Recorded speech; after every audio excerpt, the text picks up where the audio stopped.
When they were first invented in the late 1800s, athletic shoes known as plimsolls were meant to be worn on vacation, tennis shoes, or walking on the beach. The Brits call them trainers, we call them sneakers, and people wear them everywhere for every occasion, even formal wear. One of the hottest lines to run up on the market is Mallet London. Celebrities like will.i.am and Drake are sporting their shoes. Tommy Mallet is the designer and co-founder of Mallet London. Also joining us, co-founder Evren Ozka. Good morning. Good morning.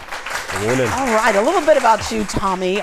You grew up in North London. Yep. Grade school was really tough for you, and you just recently found out why. Yep. After a lot of digging, ADHD. ADHD and dyslexia, right? Yeah. So it's kind of linked both things, aren't they? But yeah, I found that last year. Yeah. And so, how did that impact your self-esteem growing up? I don't really know any different growing up. It was just what I was. I just thought I was a slow learner and a little bit hyperactive. Yeah. As a teenager, I suppose it was quite normal. But when I got into my 20s, and especially when I had a child, the struggles really come out in me. Yeah.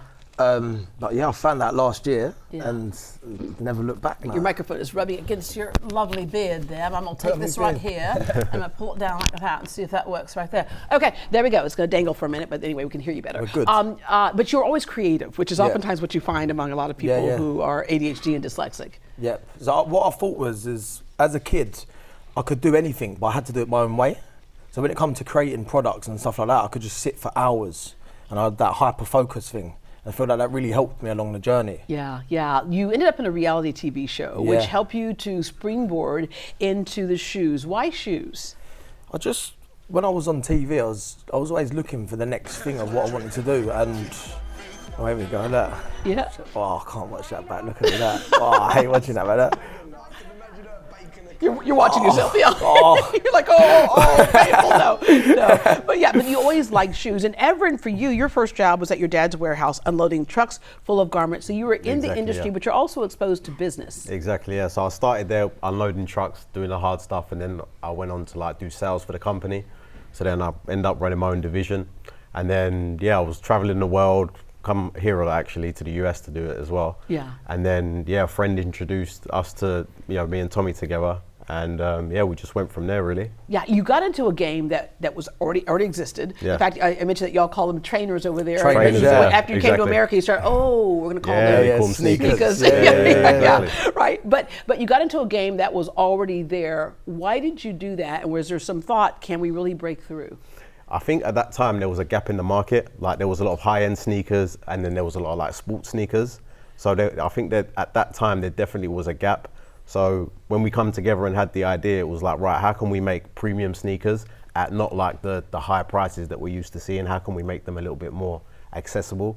So that's what it was all about for us, engineering the product right, designing it right, and putting it in the right places. Yeah, it was interesting because I remember I would walk into a store and I go look for a simple black pump and there'd be thousands of them, right? Yeah. Now I walk into the store and I'm like, where are the regular shoes? They're like, oh, they're back in the corner over there, right? There's two pair. And so why all of a sudden do we have this explode? I mean, especially when athletes started endorsing, Michael Jordan, all that type of stuff, we saw a big explosion in the tennis shoe market or the sneaker market. But what happened that made it even bigger?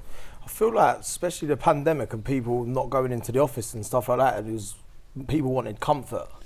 And the last 4 to 5 years is definitely, I've seen the craziest uplift in everyone wears sneakers from all ages. Yeah. And it's the way forward now. Yeah. We got in at the right time. You got in at the right time. Yeah. I love it. I love this accent right here. Okay, so Mallet London, and you were able to come across to America. So starting business is one thing. A lot of people say, I want to do this. You're thankful for, as you mentioned earlier, of doing almost every job in the kind of the retail business so that you can rely on that experience.